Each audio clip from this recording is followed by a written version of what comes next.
Bonsoir à tous. Tous les téléphones sont éteints ou en mode silence.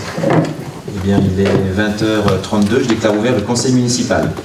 On va procéder à l'appel nominatif. Jean-Paul Algaron, absent. Tao Lyon, absent. Philippe Arnaud. Présent. Grégory Ateba. Présent. Philippe Berenguer a donné son pouvoir à Olivier Colesso. Ali Bouchama a donné son pouvoir à M. Grégory Ateba. Alexandre Gouzet. Présent. Fabrice Cassada. Présent. Olivier Colesso présent. Béatrice Desrois absente. Laurent Direz. Présent. Fabienne Gilliot. Présent. Toufik Hamdi a donné son pouvoir à Mme Pierrette Munier. Samira Wali absente. Laura Lambert. Présente. Karine Lorteau. Présente. Pierrette Munier. Présente. Georges Pambou. Présent. Catherine Ribaille. Présent. Virginia Riora a donné son pouvoir à Mme Catherine Ribaille. Michel Romagnac. Présente. Anaïs Roy absente. Ahmed Saïd. Présent. Isabelle Soulis. Présente. Mathilde Hustin. Et Julien Hustin a donné son pouvoir à Mathilde Hustin.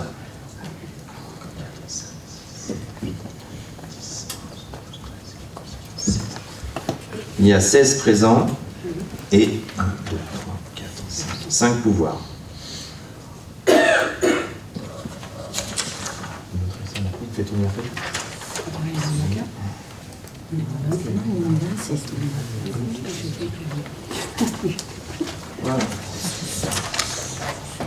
Madame Mathilde Hustin s'est proposée spontanément pour assurer le secrétariat de la séance. Qui s'opposerait à sa désignation comme secrétaire? Qui s'abstiendrait? Merci. Premier point de l'ordre du jour, l'approbation des procès-verbaux des conseils municipaux précédents. Nous avons 2 procès-verbaux à approuver. Tout d'abord, celui de la séance du 13 mars qui portait sur le débat d'orientation budgétaire. Qui serait contre l'approbation de ce pouvoir? On ne prendra pas part au vote parce qu'on était absent. Oui, alors ça c'est un peu vous avez quand même le droit de le faire, hein. C'est un point de droit qu'on a vérifié. C'est tous les conseillers municipaux présents à la séance suivante qui s'expriment sur l'approbation des V, même s'ils ne sont pas présents. C'est un point de droit qui nous a... On s'est posé la question, donc je le partage avec vous. Donc vous ne prenez pas partie au vote, mais vous êtes là présent, donc je vous compte comme abstention. Non? C'est pas pareil. Vos participations, d'accord, ok, ça marche, on fait comme ça. Et qui serait contre, ok, c'est bon. Ensuite, le procès verbal de la séance du 26 mars 2025, qui s'opposerait? 5. Qui s'abstiendrait? Merci. On va maintenant, comme on le fait maintenant depuis plusieurs conseils municipaux, dérouler les décisions du maire. Ça permet d'aborder un petit point d'étape sur la vie de la commune. Alors, vous avez eu la liste avec la convocation. Il y a des décisions qui concernent un avenant à la télésurveillance de bâtiments publics, le Cantou, la halte garderie, la reconduction de la convention et du contrat avec les AT pour l'entretien des voiries, pour un montant annuel de 28 915,20 €. Un contrat de maintenance pour la climatisation, un contrat de location pour un véhicule, le contrat d'entretien pour le lave-vaisselle et les adoucisseurs d'eau. Dès que vous avez des questions, vous les posez. Contrat de maintenance des ascenseurs au Cantou, c'est pour les personnes en situation de handicap. Contrat de maintenance pour les défibrillateurs. Contrat d'abonnement à SVP Service Public, donc c'est l'assistance juridique, on pose des questions, ils nous répondent. Contrat de mission de contrôle technique, Alpes Contrôle, oui, ça c'est pour la réalisation des travaux de l'annexe de la mairie. On a rencontré l'AMO ce matin. Donc là, les missions d'architecture, de contrôle technique ont été allouées pour un montant donc, de 4 080 €. Une convention entre Marne-et-Gondoire et la commune pour la mise à disposition d'un local pour faire la promotion et l'accueil du public sur les dispositifs de rénovation des logements, surtout dans une approche énergétique. Donc c'est au bureau postal, je crois que c'est un mardi par semaine, voilà. Donc il y a un petit peu de promotion qui a été faite autour de cette initiative. Si vous ne connaissez pas le dispositif, n'hésitez pas. Donc il y a un agent qui est recruté par Marne-et-Gondoire et qui fait le point avec les personnes qui le saisissent sur les possibilités de subvention destinées à la mise à niveau des logements qui en ont besoin. Ensuite, une convention pour la mise en place du document unique, ça c'est pour l'évaluation des risques professionnels, donc 3 250 €, c'est une obligation déclarative auquel la commune doit faire face. Ça c'était pour les décisions du maire, est-ce qu'il y a des questions? Ensuite, il y avait les décisions relatives aux mutations, donc 3 décisions de non-préemption urbaine. Donc vous avez le détail dans la convocation. S'il y a des questions sur ces non-préemptions, je vous invite à vous rapprocher du service urbanisme.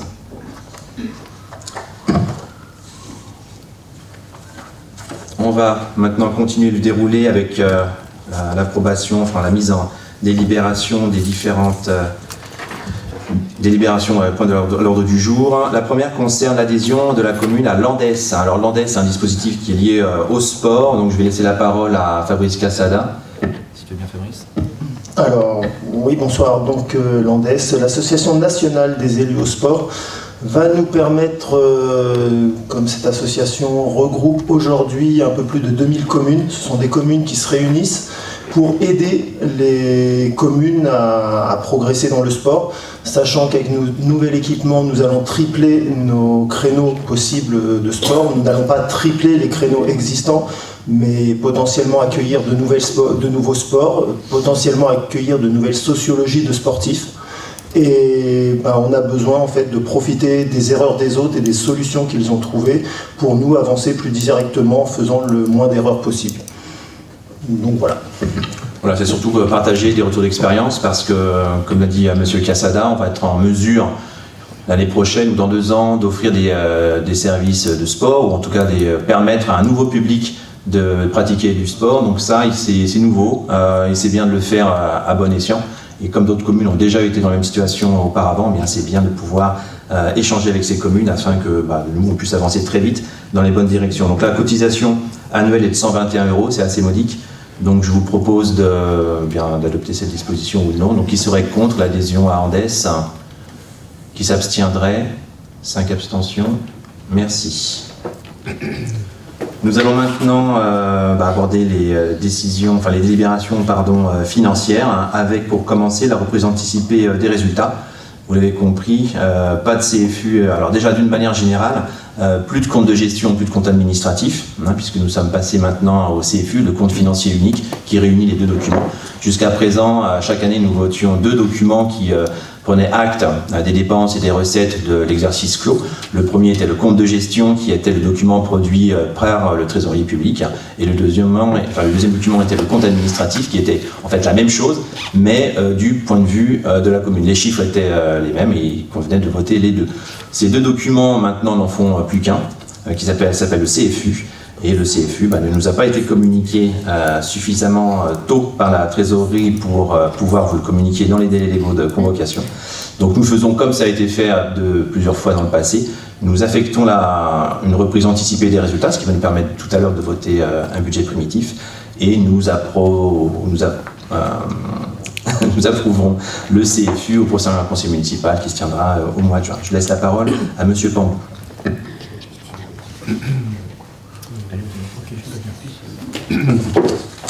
Voilà, donc nos reprise anticipée de résultats 2024, en l'absence de CFU. Donc je vous propose d'affecter en fonctionnement 691 795,85. Voilà, donc ça c'est le résultat qui ressort au niveau du CFU provisoire, disons, en fonctionnement. En investissement, il y a 306 751,38. Ensuite, il y a des restes à réaliser pour un solde de 150 553,69. Et donc, au budget de 2025, il convient donc de reporter 691 795,85 en ligne 002 donc du budget de fonctionnement. Et ensuite, 306 751,38.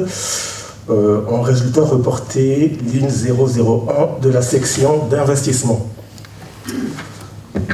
Alors la question de l'affectation du résultat, bien sûr, elle est politique, c'est l'Assemblée délibérante qui en décide. En revanche, les chiffres qui ont permis de calculer le résultat, le solde de l'année précédente, ne sortent pas de l'imagination de M. Pambou, bien évidemment, mais du trésorier, et le document qui le valide a été annexé à la convocation. Voilà, donc je tiens à préciser néanmoins, il s'agit donc de résultats provisoires. Lors de l'adoption du CFU, on procédera peut-être à un ajustement de ce résultat, donc à la marge. Donc si le CFU laisse apparaître exactement les chiffres qui qui vous ont été présentés et validés par le Trésor, eh bien, il n'y aura pas grand-chose à faire. Et s'il y a un écart qui sera minime, il y aura une écriture à faire pour que tout soit équilibré en prenant compte des nouveaux montants. Vous avez fini votre exposé, monsieur Bambou. Alors, y aurait-il des questions sur cette affectation de résultats? On vous écoute, Madame Minier. Oui. Alors, moi, je ne suis pas tout à fait d'accord avec ces résultats. En octobre 2023, vous avez voté une délibération pour un emprunt de 1,2 million. Alors, c'était une délibération détaillée avec le taux, la durée, etc. Derrière, d'ailleurs, on a fait une décision modificative tout de suite pour l'intégrer au budget. Et cet emprunt, il a disparu des résultats.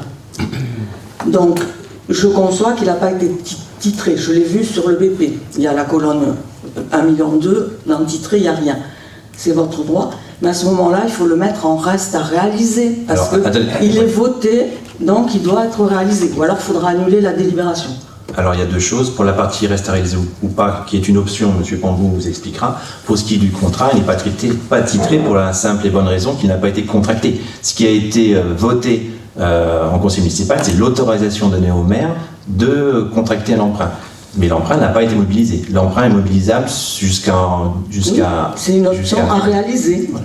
Les subventions, on les vote, vous ne les touchez pas, vous les mettez bien à réaliser. Je les ai vues. Alors, M. Pambou, sur la mise ou non en reste à réaliser de l'emprunt non contracté. Bon, alors vous avez raison. Voilà, vous avez raison. Voilà, bon, là, en réalité, il s'agit donc de recettes. Voilà, donc la sincérité budgétaire n'est pas mise en cause. Je veux dire, s'il s'agissait donc de reste à réaliser en dépenses, ça poserait un problème de sincérité budgétaire. Là, en l'occurrence, il s'agit de recettes.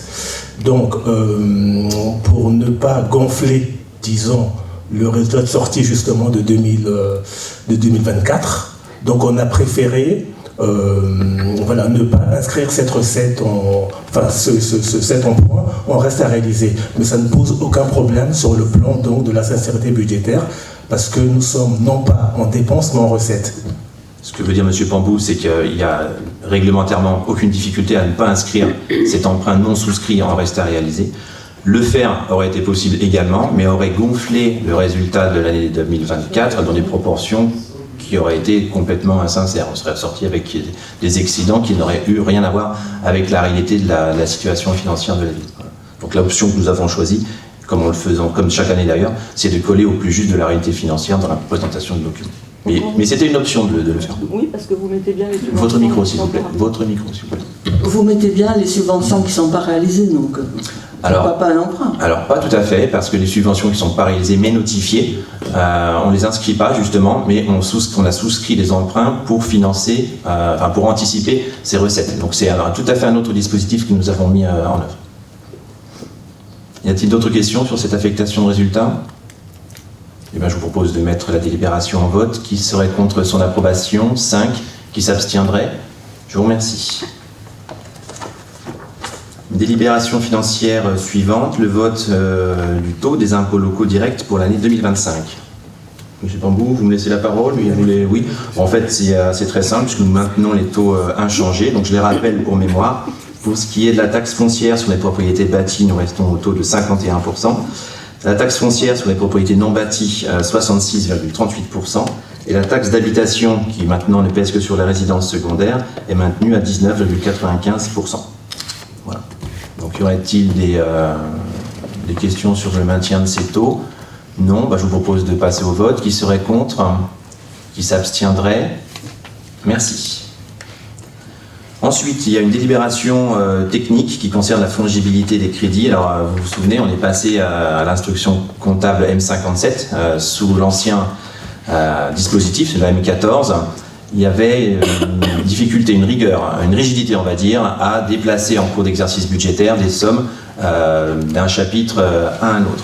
Il fallait faire des DM. Alors pour contrer ça, il y avait la possibilité de voter des dépenses exceptionnelles ou voilà, des chapitres en fait qui n'étaient pas affectés à un type de dépenses ou de recettes particulier. Ça posait quand même, faut le reconnaître, on a vraiment utilisé le système parce que ça permet une grande souplesse de gestion. Il faut reconnaître quand même que c'est un petit peu contraire à l'esprit d'un vote de budget puisque c'est une autorisation un petit peu en blanc qui est donnée à l'exécutif pour dépenser une certaine somme d'argent. Ce dispositif n'existe plus dans l'instruction comptable M57. En revanche, un autre mécanisme de fongibilité, donc pour passer des recettes d'un poste à un autre est mis en place, mais qui nécessite l'approbation de l'Assemblée délibérante. Monsieur Pambou, vous voulez peut-être rajouter quelque chose ? Alors, oui, donc vous avez raison, c'est une mesure d'assouplissement par rapport à l'instruction M57. M14. Par rapport à la M14 évidemment, donc la commune est passée au 1er janvier 2024 à l'instruction M57 et donc, et comme vous l'expliquez évidemment, donc c'est une mesure d'assouplissement qui permet de faire des virements de crédit de chapitre à l'intérieur de chaque section, c'est-à-dire fonctionnement investissement, à l'exclusion de ce qui concerne en fait le chapitre 012 qui concerne donc les dépenses de personnel. Voilà, après, c'est une délibération qui est prise, qui a pour objectif justement d'éviter, en cours d'exercice, de procéder à des décisions modificatives, donc permettre au maire donc, de réaffecter des crédits d'un chapitre à l'autre.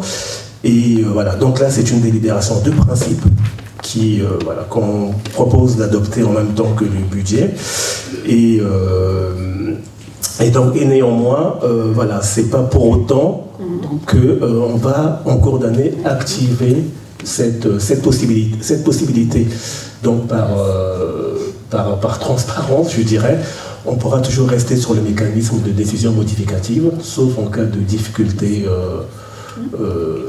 majeure ou de... Non, c'est une question de présentation et puis d'information du conseil municipal, ça me paraît important. Une décision modificative, c'est pas quelque chose de déshonorant, hein, c'est quelque chose qui est pris par toutes les institutions, toutes les instances en cours d'année. Voilà, ça c'est un élément supplémentaire qui est mis à notre disposition pour permettre d'exécuter le budget avec une souplesse. Donc on se propose d'en disposer. Voilà. Donc voilà, qui serait contre l'adoption de cette fongibilité des crédits en M57 ? Qui s'abstiendrait? 5 abstentions. Merci. Eh bien, nous arrivons au gros de la soirée, le vote du budget primitif. Monsieur Pambou, je vous laisse la parole. Merci, monsieur le maire. Alors, donc, vous avez tous reçu donc, la maquette budgétaire, qui fait plus d'une centaine de pages, la maquette du budget 2025. Et voilà, cette maquette était accompagnée donc d'une note de présentation. Donc cette note s'inscrit dans le prolongement de ce qui a été présenté dans le cadre du rapport d'orientation budgétaire. Donc il ne s'agit pas pour moi de revenir sur le contexte de la préparation du budget qui a été donc exposé dans le cadre du ROB. Et donc dans le cadre du ROB ont également été exposées les modalités d'évaluation des recettes et des dépenses. Voilà, donc je ne vais pas y revenir. Donc voilà, donc le but c'est de ne pas être redondant, d'où la note synthétique qui vous est présentée, qui a pour objectif de vous présenter les chiffres qui ont été retenus dans le cadre du budget sur lesquels on va vous demander donc de valider. Alors l'équilibre du budget. Donc l'équilibre global, donc ça c'est ce que vous trouvez en page 9 de la maquette. En fonctionnement, le budget s'équilibre à 6 2057,85 en recettes et en dépenses. En investissement, le budget est proposé en suréquilibre. C'est ce qu'on fait de façon habituelle à Chanteloup. 2 658 493,38 en recettes et 2 21 493,38 en dépenses.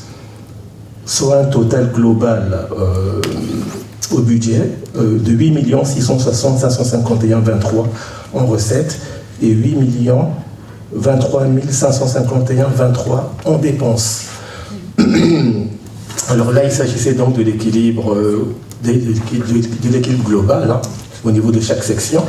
Alors il y a une autre notion que je voulais mettre en lumière également, c'est la notion de petit équilibre que vous avez sur la maquette en page 155.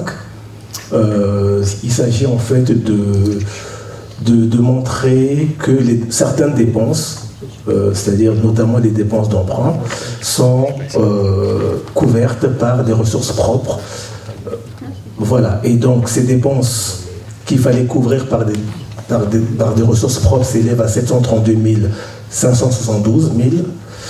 Et voilà, donc c'est couvert en ressources propres de 733 473.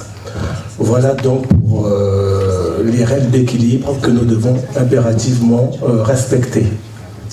Alors, ensuite, si on rentre dans le détail par chapitre, donc en section de fonctionnement, donc les dépenses de fonctionnement réelles s'élèvent en 2025 à 5 300 000 euros. Ça représente une progression de 3,1% par rapport au BP 2024. Donc on compare de BP à BP. Alors, ça se répartit comment par rapport au chapitre budgétaire? Les charges à caractère général, on vous propose 2 62 550. C'est en légère baisse. Les charges de personnel, on propose au BP 2025 2 893 054,85, soit une hausse de 6%. Les atténuations de produits, on les maintient à 50 000 euros. Les autres charges de gestion courante, 246 480, donc ça reste à peu près stable. Les charges financières restent stables également à 101 500. Les charges spécifiques, anciennement appelées charges exceptionnelles, 4 000. Et ensuite les dotations et provisions à 1 000 euros. Donc en fait, quand on regarde le détail, tous les postes de dépenses en fonctionnement sont à la baisse, à l'exception du RH. Alors pas parce que nous avons recruté, mais parce que nous sommes obligés, enfin par la loi, de procéder à un certain nombre de revalorisations salariales qui pèsent lourdement sur l'activité. Vous voyez, sur les 3% en fait d'augmentation des dépenses de fonctionnement, la totalité est prise par les dépenses de personnel. Tout le reste, les dépenses de fonctionnement sont plutôt en baisse. Voilà, alors donc, ensuite, on va procéder donc à un virement de 427 000 du fonctionnement à l'investissement. Voilà, ça c'est le virement à la section de fonctionnement. Et ensuite, il y a 216 473 qui représentent les amortissements qui sont également virés en investissement. Donc, soit un total de dépenses de fonctionnement de 6 257,85. Alors, donc, deux faits marquants de ce budget, c'est la stabilité des prévisions portant sur les charges à caractère général et la hausse importante des prévisions sur la masse salariale, comme l'a rappelé M. le maire. Alors, les efforts de la ville en matière de maîtrise des dépenses énergétiques, soit une réduction de plus de 121 000 euros, permettent de redéployer les crédits ainsi libérés sur d'autres postes, notamment le cadre de vie à travers l'entretien, la voirie, les espaces verts, etc. S'agissant de la masse salariale, comme on vous l'a indiqué, ça progresse de façon importante, 162 000 euros, pour essentiellement deux raisons. Évidemment, le fameux GVT, c'est-à-dire, ça c'est la croissance de la rémunération du personnel territorial, selon les règles en vigueur. Et il y a une autre disposition aussi que j'ai évoquée dans le cadre du rapport d'orientation budgétaire, c'est la hausse de 3 points de cotisation employeur au régime de retraite des fonctionnaires. Voilà, donc tout ça pèse évidemment sur les charges de fonctionnement de la ville, charges de fonctionnement et charges de salaire, et qui constituent évidemment la dépense la plus importante. Ensuite, concernant les recettes de fonctionnement. Alors on va peut-être déjà demander s'il y a des questions sur la partie dépenses de fonctionnement. Non ? Alors, concernant donc les recettes de fonctionnement, on a des dépenses, évidemment, il faut les financer par des recettes. Alors j'ai indiqué tout à l'heure que les dépenses réelles de fonctionnement progressent de 3,1%. Alors, par contre, les recettes de fonctionnement progressent beaucoup plus vite, 7,3%. voilà, selon nos prévisions au BP 2025.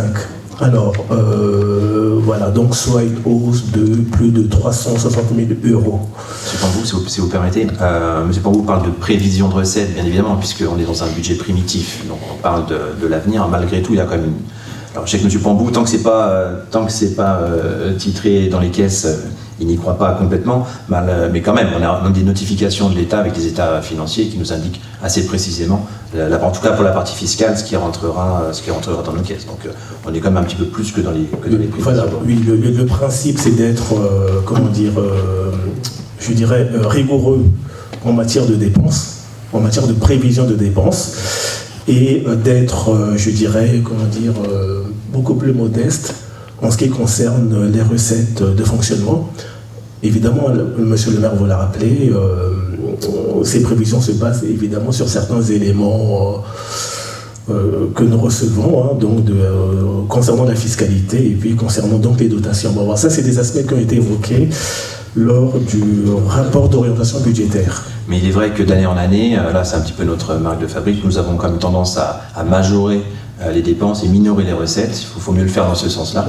Il se passe toujours des imprévus en cours d'année et il vaut mieux se retrouver avec une bonne surprise que se retrouver un petit peu en difficulté parce qu'on n'avait pas anticipé des recettes suffisantes pour faire face à des dépenses exceptionnelles, par exemple.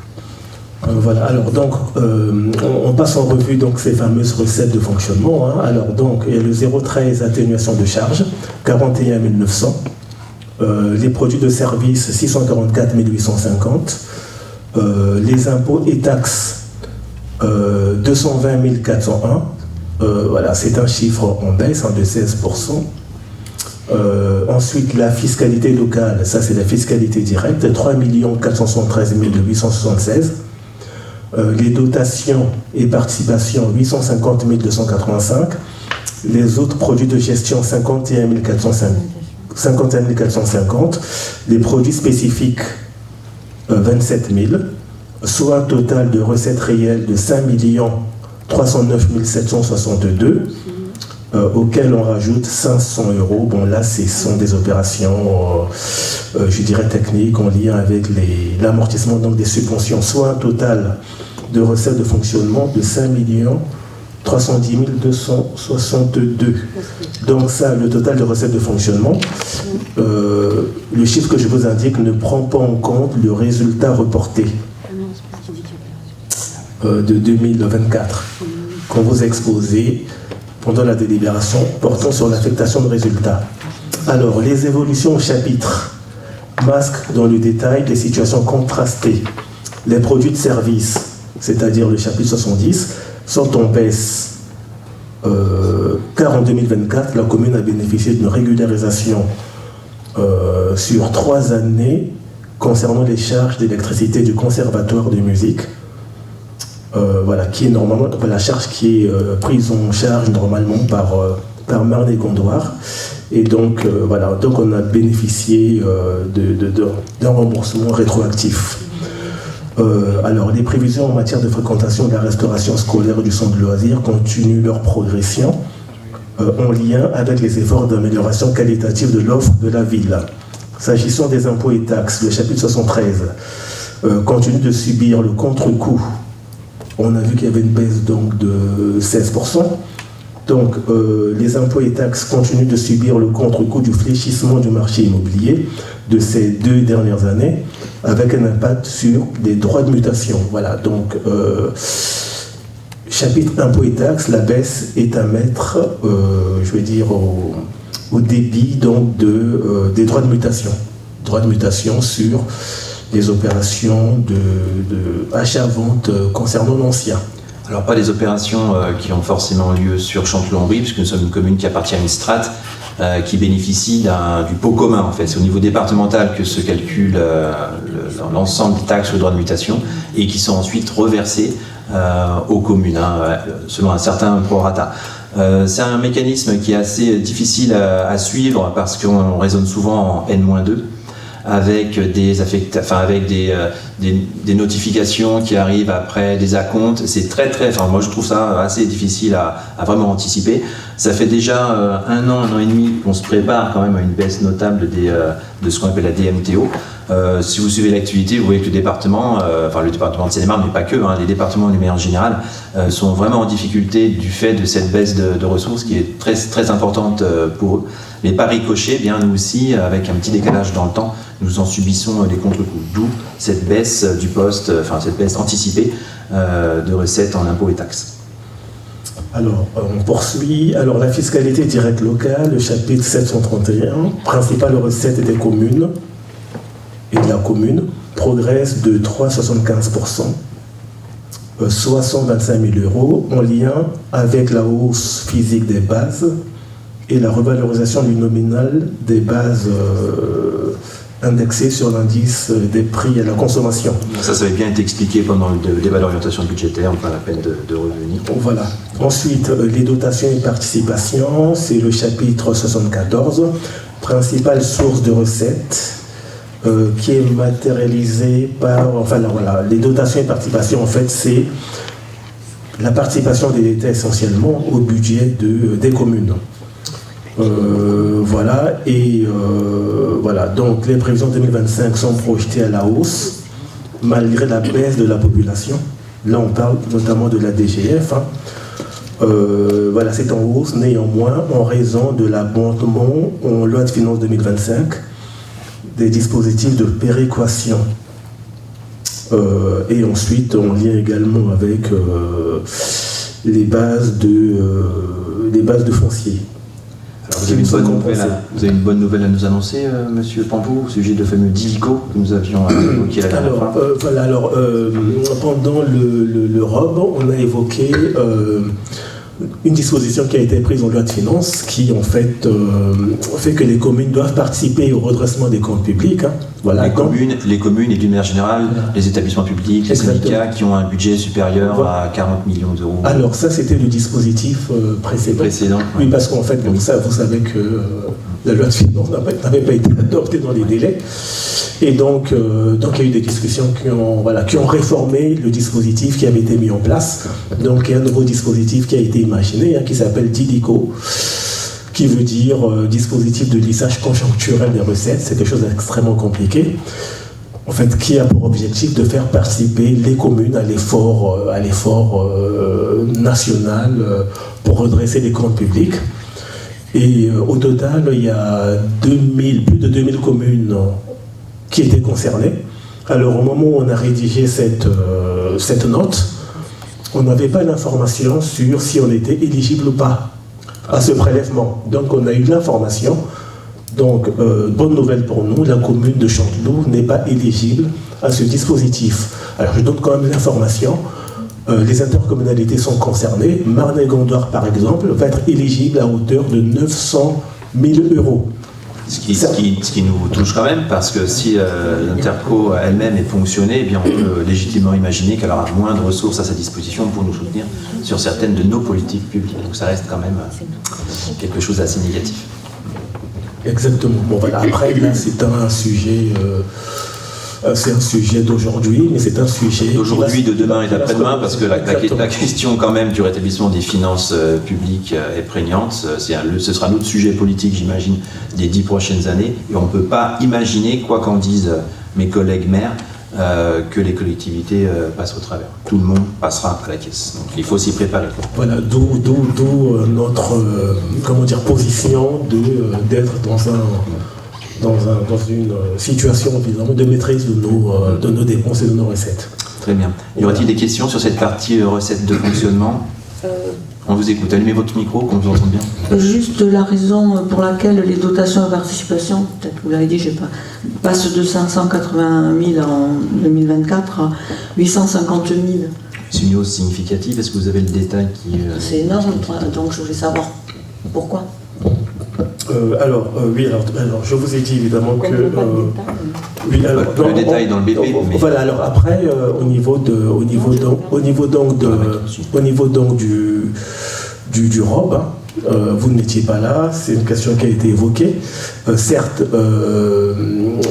il y a l'effet population, mais dans les dotations, il y a un dispositif de péréquation qui a été voilà. Donc ce qui fait qu'en fait la dotation de solidarité rurale, la dotation nationale de péréquation ont bénéficié d'abondements supplémentaires qui permettent aux communes comme Chanteloup, qui ont un potentiel financier relativement faible, d'avoir donc des dotations malgré tout en hausse. Et après, dans les dotations, il y a également les subventions. Les subventions relatives à la CAF notamment. Qui tombent en fonctionnement. Et donc les collègues on charge notamment de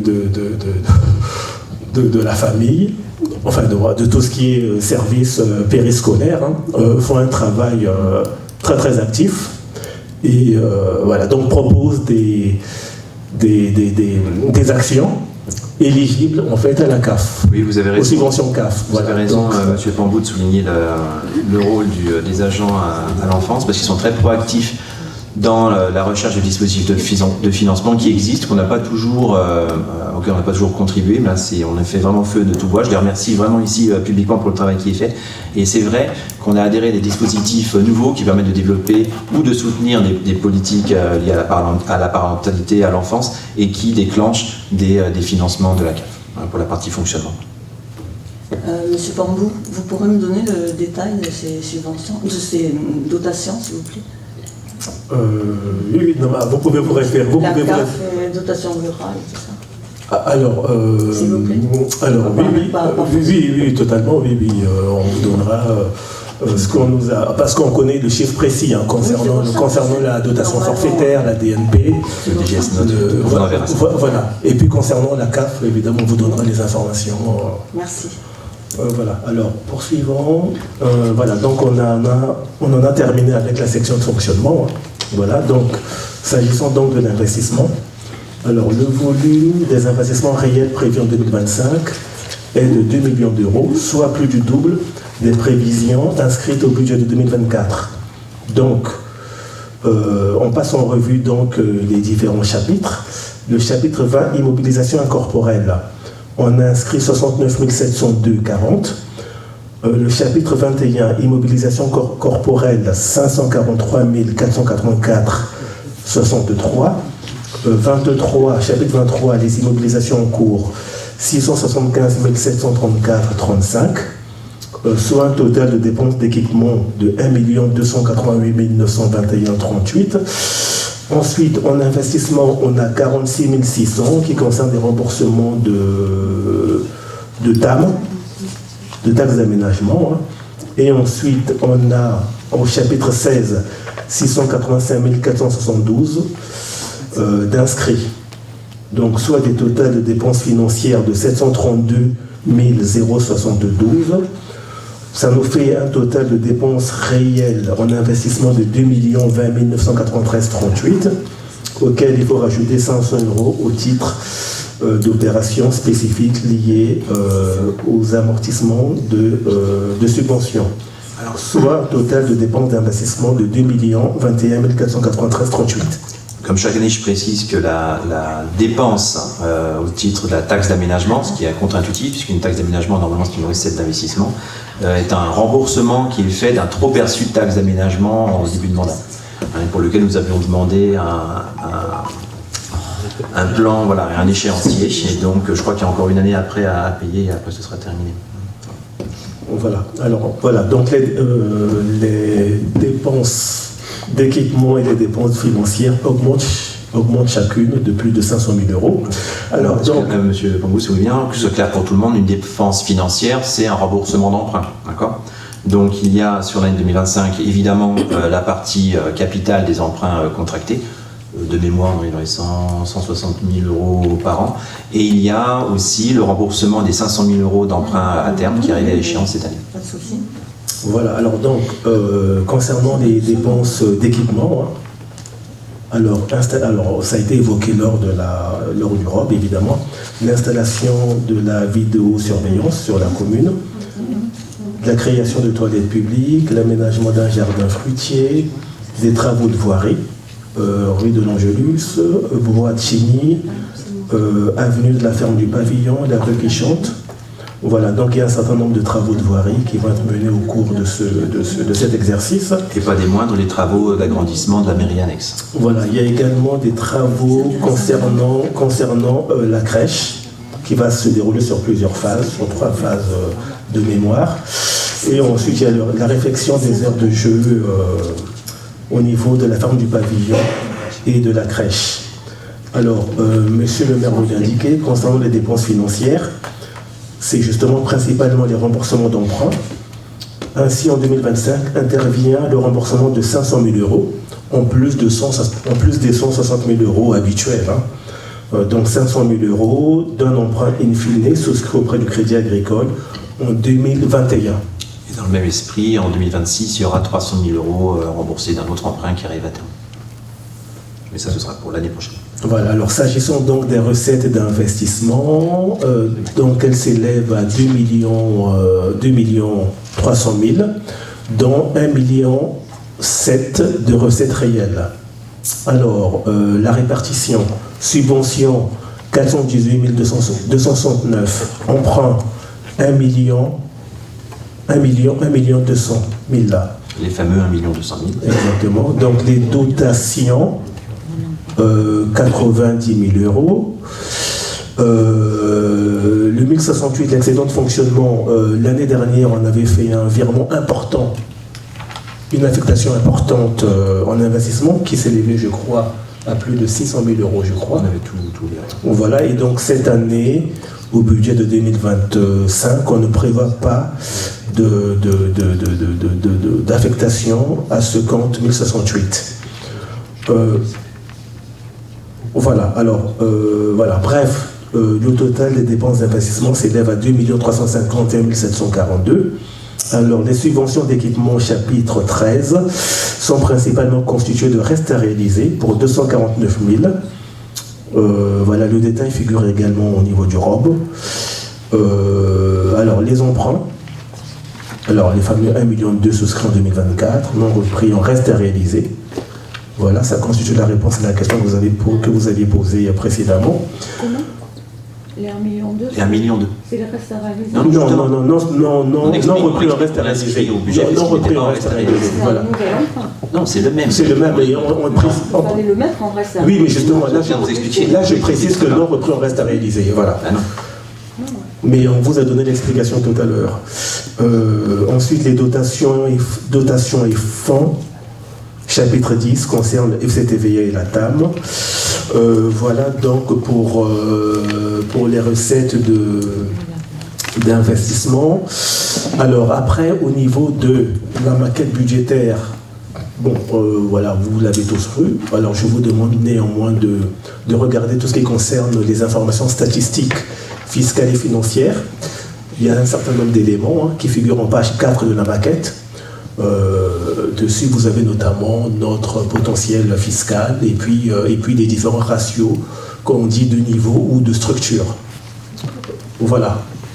Alors les ratios, c'est toujours intéressant à regarder parce que surtout quand on les place dans une dynamique, parce que c'est ce qui permet en fait d'analyser la situation financière, bien sûr, d'une commune, pas que comptable, et surtout ses capacités pour l'avenir à fonctionner, à contracter des emprunts, à en rembourser et à gérer de manière dynamique ses recettes et ses dépenses. Je peux faire une remarque ? Allez-y, bien sûr. Oui, présentez comme ça votre emprunt, quand vous ne le mettez pas en reste à réaliser. Ça veut dire que sur le budget 2025, je ne sais pas où est la logique, vous empruntez 1,2 million et vous remboursez 500 000. Un emprunt de 500 000.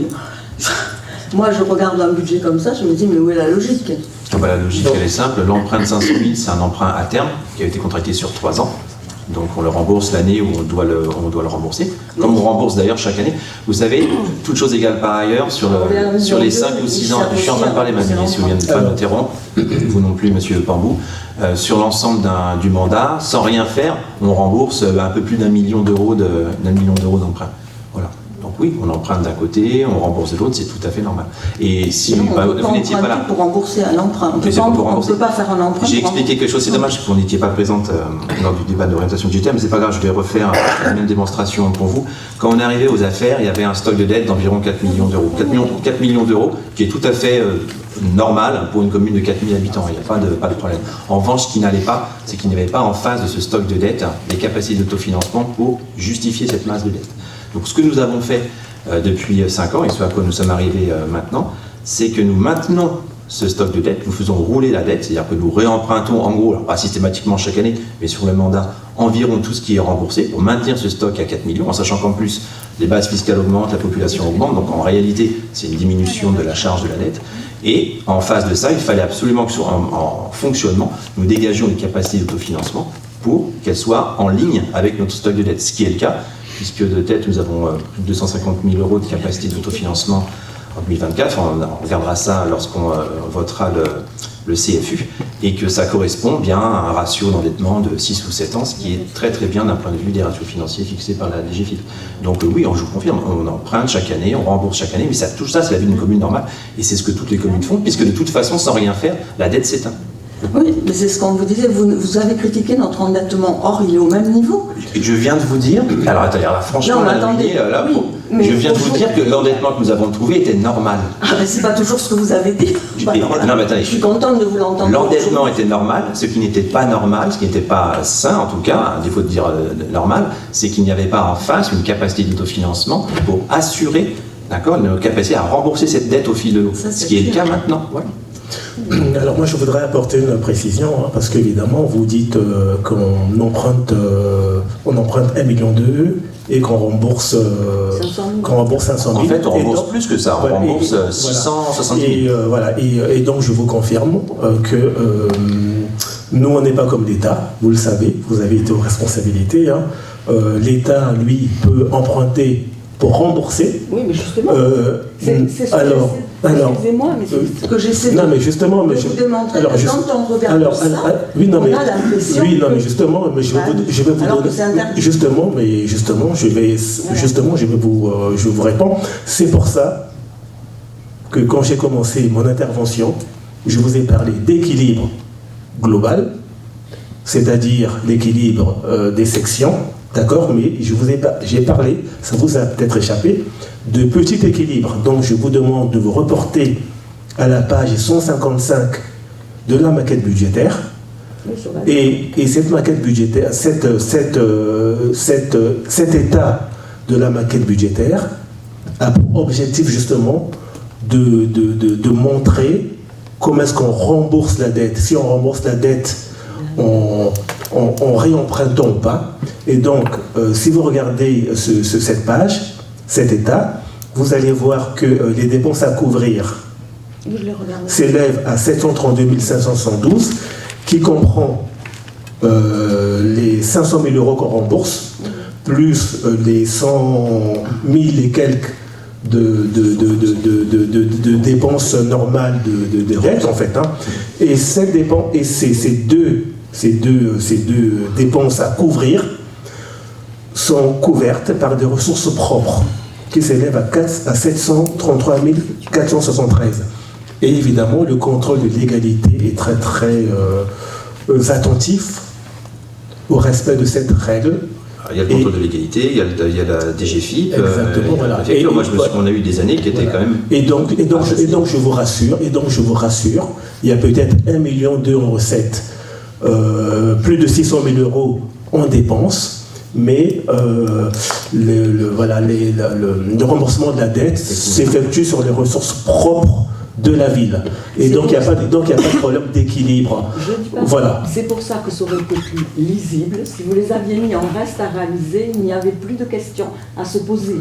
On voyait bien que les 1,2 million n'étaient pas encore titrés, et vous aviez vos remboursements dans le BP, et ne figurait pas, c'est 1,2 million dans la colonne nouvel emprunt.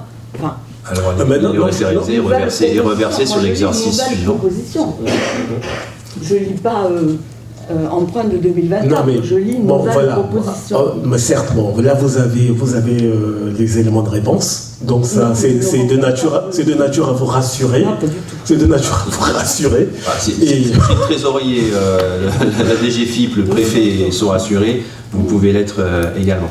Mais vous verrez que, là, parce qu'on n'a pas voté le CFU forcément, puisqu'il n'est pas disponible, que c'était bien dans l'idée de ne pas gonfler artificiellement nos recettes d'investissement de 2024, que nous avons procédé ainsi. Sinon, on aurait très bien pu effectivement faire des restes à réaliser, mais là, on aurait eu des excédents absolument stratosphériques. Et vous nous auriez dit, vos comptes sont insincères, parce que vous faites croire que les caisses sont pleines, alors que donc, on peut toujours trouver à redire, mais là, il nous semble que la formule que nous avons retenue est en droit la plus solide et en lisibilité la plus sincère.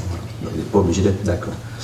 Voilà, et pour finir, donc au niveau de la maquette budgétaire, je vous propose également, quand vous aurez l'occasion, de regarder les pages 52-53, page 83-84. C'est la présentation croisée par fonction. On ne vote pas par fonction, on vote par chapitre.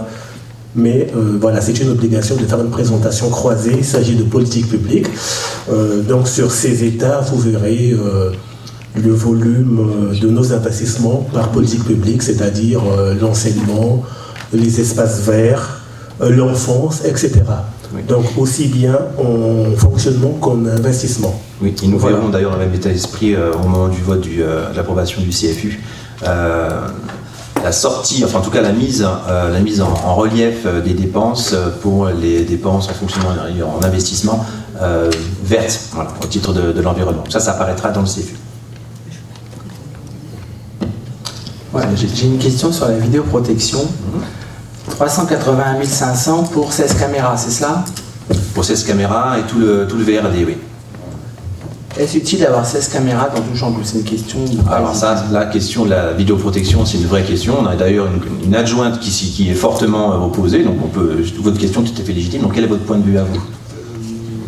Non, moi ma question c'est juste, est-ce vraiment utile d'avoir 16 caméras? Voilà, peut-être moindre. Ah d'accord, votre question c'est par exemple par rapport à d'autres villes, est-ce qu'on en a plus ou moins rapporté à notre population? C'est ça votre question? Voilà. Parce que pour l'instant j'ai pas encore entendu les questions. Oui, alors au niveau du ratio d'équipement, on est à peu près à un petit peu moins de la moitié de ce qui se fait à Montévrain, pour vous donner un exemple. 4 000 habitants, 14 000 habitants, 16 caméras, je crois qu'eux ils sont... voilà, on a 2 fois moins de caméras, en tout cas sur cette première phase, 2 fois moins de caméras par habitant qu'il y en a à Montévrain. Mais ça, c'est pas un choix politique. Hein. Le nombre de caméras, en fait, ça se décidera régulièrement, puisque c'est un projet ça fait l'objet de questions en fin de conseil municipal. Donc, on y répondra à cette occasion. Mais je peux déjà vous dire que la première étape, c'est de déployer ces 16 caméras. Ensuite, j'anticipe les questions de l'opposition, de les relier à un CSU. Et puis après, on verra en fonction de comment fonctionnent ces caméras, du résultat qui sont produits, s'il en faut plus, s'il en faut moins, vraisemblablement plus que moins d'ailleurs. Mais voilà, donc pour répondre à votre question que vous n'avez pas vraiment posée, en ratio par habitant, nous sommes à la moitié de ce qui se fait dans les villes voisines. Mais nous sommes intéressés d'entendre votre point de vue sur la vidéoprotection. Monsieur Ateba, si vous êtes contre, vous avez le droit de le dire, encore une fois, on a des conseillers qui l'ont dit. Et là, je suis très à l'aise là-dessus parce que c'est vraiment un sujet qui pose des questions philosophiques. Donc, liberté totale. Hein. Si je laisse une adjointe voter contre, vous avez tout le loisir de voter, de vous exprimer contre. Non, mais c'est pas une question de... Après, c'est un choix politique de mettre des caméras, un choix municipal qui est entendable.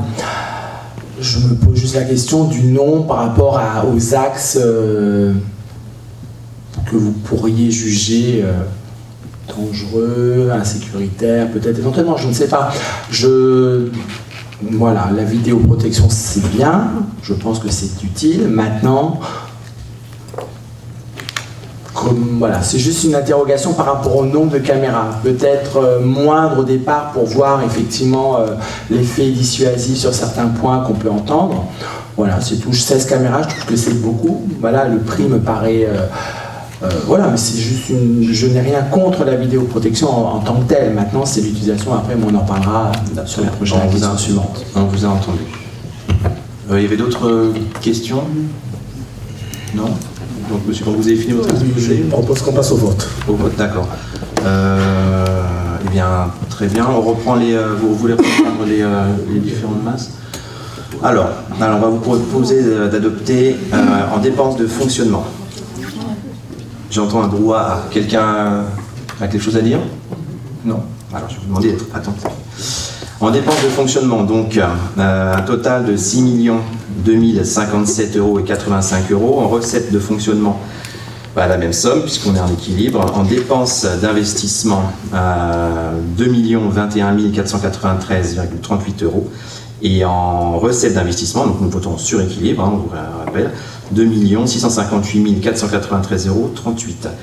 Qui serait contre l'adoption de ce budget? 5. Qui s'abstiendrait? Merci. Bon, la commune a un budget, nous pouvons donc commencer à dépenser, en commençant par le CCAS. Oui, tu as une question? Oui, alors, on va commencer à faire tourner la feuille. Tu as raison, Mathilde, pour ne pas oublier. Donc, je vous invite à signer la feuille. En même temps, on va proposer au conseil municipal d'adopter une délibération visant à verser au CCAS, donc Centre communal d'action sociale, une subvention d'un montant de 12 500 €. C'est le même montant que l'an passé. Je ne sais pas si Mme Ribach souhaite prendre la parole pour en parler ou pas. Ce n'était pas prévu, mais... Non, merci déjà pour la subvention. Ça, c'est effectivement, elle est votée. On a... Tu prends un micro, puisque de toute façon, tu... Alors, effectivement, hop, voilà, très bien. On vient de se réunir juste avant, comme pour cette réunion, Michel. Et toi qui as fait le budget, on a un budget très satisfaisant. On va pouvoir permettre aussi d'autres réalisations, d'autres sorties pour les seniors et pour le public auprès duquel on intervient. Néanmoins, cette subvention, elle nous est précieuse pour justement continuer les repas de fin d'année, les cadeaux, voilà, et puis on continue à avoir d'autres idées. Bon, en tout cas, je profite de l'occasion pour remercier nos collègues du CCAS pour vraiment un beau travail. Je crois qu'il est apprécié dans la commune, il fallait le dire. Vous vous souvenez que l'an passé, la subvention avait légèrement augmenté, c'était pour équilibrer la perte des recettes liées à la vente de concessions au cimetière. Mais voilà, donc puisque vous arrivez à boucler votre budget, à faire plein de choses avec l'argent qu'on vous donne, et on propose de maintenir la subvention au même montant que l'an passé, soit 12 500 €. Donc qui serait contre cette subvention? Qui s'abstiendrait? 5 abstentions. Merci. On reste dans les subventions avec maintenant le vote des subventions aux associations. Alors, je vais en faire le détail. Le foyer rural, donc le foyer rural, 600 €, la même subvention que l'an passé, il me semble. Chanteloup Maquette Club, 250 €. Alors, le Maquette Club a une grosse subvention tous les 2 ans lorsqu'il organise son exposition à Chanteloup, et une subvention plus modeste lorsque c'est une année sans exposition.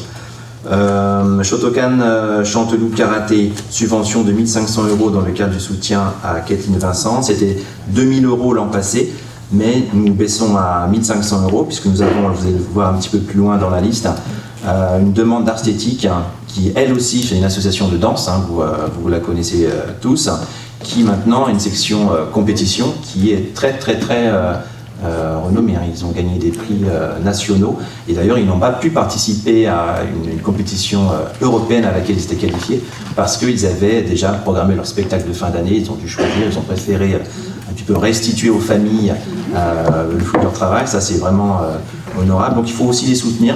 Et c'est fait vraiment chaud au cœur lorsqu'on voit dans les médias nationaux et bientôt internationaux nos danseuses et le logo de Chanteloup derrière qui s'affiche. Je pense qu'on en est tous très fiers. Donc nous, on n'a pas des budgets extensibles non plus, donc nous maintenons un budget de 2 000 €, on va dire, au titre de la compétition, mais cette fois-ci que nous partageons entre le karaté et la danse, en sachant que ce partage, c'est le résultat de la demande Arthétique qui avait demandé 500 € et pas plus. Donc voilà, ça nous permet de satisfaire 2 associations avec le même budget. Ensuite, nous avons une subvention de 2 000 € à Compagnie. Alors ça, c'est une subvention un peu exceptionnelle. Compagnie, vous voyez, c'est la production et la création de comédies musicales. On leur avait proposé de stocker leur matériel là, sous la scène, et puis notre pompe de relevage est tombée en panne, ce qui a endommagé absolument tout ce qui était sous la scène, alors du matériel municipal en partie, mais aussi le leur. Et puis, bon, comme c'était du matériel qui était frappé de vétusté, il n'y avait pas d'assurance, de couverture assurantielle possible. Donc là, on propose une subvention exceptionnelle de 2 000 € pour qu'ils puissent se racheter du matériel, continuer à fonctionner et à faire vivre la création de comédies musicales sur la villa. La SEC, donc l'association des Amis de Sainte-Trope, une subvention de 250 €, comme chaque année. Chantepatch, pareil, 250 €. Alors les subventions de 250 €, c'est en général pour des associations qui n'ont pas beaucoup de recettes et qui leur permettent de couvrir les frais bancaires, les frais d'assurance. Le tissu associatif souffre de deux maux de nos jours, le manque d'investissement, de bénévoles, etc. Bon, ça c'est une chose, mais aussi la complexité réglementaire et administrative qui les oblige, même toutes petites associations de rien du tout, à avoir un compte en banque, à contracter des assurances, et ça complique tout de suite leur équation. Arthétique, je l'ai cité tout à l'heure, 500 €. Et nouveauté, une subvention au Souvenir Français. Souvenir Français, comité dont dépend Chanteloup-en-Brie, à hauteur de 250 €. Alors le souvenir, vous savez que d'une manière générale, toutes les questions mémorielles, les anciens combattants, c'est un axe très important de nos politiques municipales, mais aussi enfance, puisque avec le conseil municipal des enfants, beaucoup de choses sont faites avec le Souvenir Français. Ils viennent nous rendre visite, ils viennent à nos commémorations, et de plus en plus. Donc cette subvention est bienvenue, ça permettra de contribuer aux nombreuses activités pédagogiques aussi qui sont faites. Là, depuis 2 ans, il y a des ciné-débats qui sont organisés au Cinéma Le 5. Je ne sais pas si certains d'entre vous y ont été. C'est très très très intéressant. Et voilà, nous sommes contents de pouvoir participer à notre tour et de rendre ce qu'ils font pour nous. Au passage, c'est une association qui est très intéressante. C'est pas une association d'anciens combattants, c'est une association qui est basée sur le souvenir, tous les souvenirs des morts pour la France, quels qu'ils soient, quelle que soit leur nationalité, des conflits. Et moi, je trouve ça vraiment bien, et je vous encourage vraiment, si le sujet vous intéresse, à adhérer, parce que vous y retrouverez plein de gens très sympas et motivés par un beau sujet. Voilà. Y a-t-il des questions sur ces subventions ? Non, on va mettre au vote. Alors, qui serait contre ces subventions ? Pardon. Non, vous allez vous abstenir, on va pas. Oui, ceux dont les épouses ou les compagnes sont récipiendaires, le président de l'association récipiendaire, je vous demande de ne pas participer au vote. Vous noterez que c'est une non-participation effectivement. Alors, qui serait contre ? 5 contre, qui s'abstient ? 4, pardon. Alors, il faudra nous dire qui est le... Moi, je m'abstiens. Voilà. Une abstention. 4 contre, une abstention. Là, 4 contre, qui s'abstiendrait ? Donc, oui, non-participation, donc une abstention. Bon courage pour la rédaction de 2 non-participations, et puis le reste en tout. Merci, et merci pour les associations. Merci d'ailleurs pour le rappel. Ensuite, renouvellement du contrat avec le groupement d'intérêt économique Commu-Titre pour la carte imaginaire de nos collégiens. Traditionnellement, la commune participe au financement de la carte pour permettre la mobilité de nos collégiens, uniquement pour le collège de secteur. Or, vous savez qu'à partir de 2025, nous aurons 2 collèges de secteur, puisque nos CM2 entreront en 6e au collège Joséphine Baker de Bussy-Saint-Georges. Il faut donc cette année prendre une délibération, alors qui va dans le même sens que les délibérations des années précédentes, mais qui mentionne bien le collège Joséphine Baker, de telle sorte qu'il n'y ait pas de problème avec le contrôle de l'égalité et le trésorier lorsqu'il s'agira de venir en aide aux familles. Y a-t-il des questions sur ce dispositif ? Non. Qui serait contre ? Qui s'abstiendrait ? Merci. Et merci pour les familles. Alors, on est arrivé au bout des délibérations. Il y a 3 questions qui ont été posées par l'opposition, auxquelles je vais répondre. Alors, 3 questions qui sont sur le même sujet. Donc, je vais les lire toutes les 3 ensemble et... Pardon ? Oui, elle va tourner. Alors, en tout cas, ne quittez pas la salle sans avoir signé la feuille pour le budget. Alors, pourquoi, je cite les 3 questions, pourquoi la société Icorex, bon c'est Iconex, comme AMO, qui mettra en œuvre l'étude Iconex, où passerez-vous commande du matériel et des prestations associées, qui va gérer cette vidéoprotection, c'est-à-dire où sera le CSU? Alors on a répondu partiellement. Pourquoi Iconex? Alors d'abord, pourquoi un AMO? Un AMO parce que, je crois que finalement c'était un petit peu le sens de la question de monsieur, de la réflexion de monsieur Ateba. La vidéoprotection très bien, mais qui, pourquoi, dans quelle mesure? Et ça, il n'y a qu'un AMO, c'est-à-dire une société qui est spécialisée dans les études préalables aux investissements, qui sont capables de le faire. De plus, La vidéoprotection, c'est un investissement qui est qui est fortement subventionné, et la condition d'obtention des subventions est bien évidemment comme préalable le passage par une étude d'AMO. Donc, dans les AMO, il y a un tour de table qui a été fait, comme exige la commande publique. 3 sociétés ont été contactées. Alors, je vais vous donner les noms et les montants des devis qui nous avaient été proposés.